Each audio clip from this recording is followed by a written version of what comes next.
La Guinée et la Côte d'Ivoire, pays victimes des plans d'ajustement structurel depuis des décennies, sont concernés par des scrutins dans lesquels des chefs d'État âgés respectivement de 78 et 82 ans se présentent à un troisième mandat.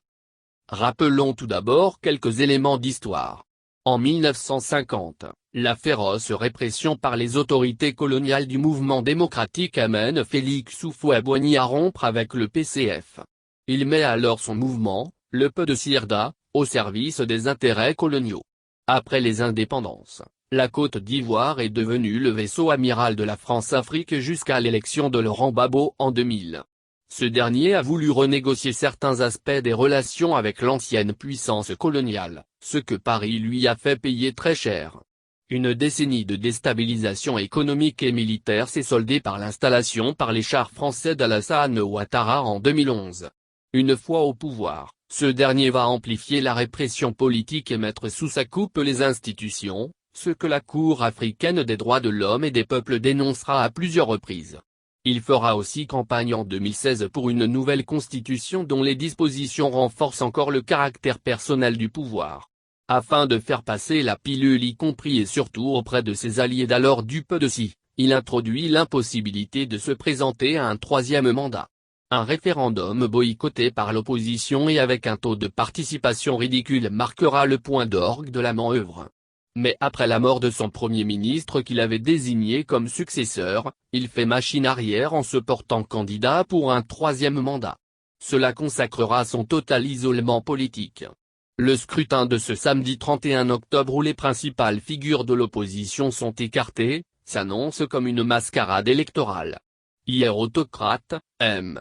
Ouattara qui promet une répression encore plus féroce, entre officiellement dans le cercle des dictateurs, avec le soutien complice des autorités françaises. Une situation telle que la société civile et l'opposition appellent d'ores et déjà à la désobéissance civile. Le peuple guinéen a quant à lui choisi l'indépendance dès 1958 à une écrasante majorité. Il s'est exposé alors à la vengeance de la puissance coloniale, avec des conséquences terribles notamment sur sa vie économique. La Guinée a connu, jusqu'à l'élection d'Alpha Condé le 21 décembre 2010, des régimes autoritaires, incapables de relever les défis sociaux et économiques et dont les forces armées n'ont eu de cesse de brutaliser les populations. Force est de constater que depuis sa venue au pouvoir, Alpha Condé n'a pas marqué de progrès décisif quant à ce dernier aspect.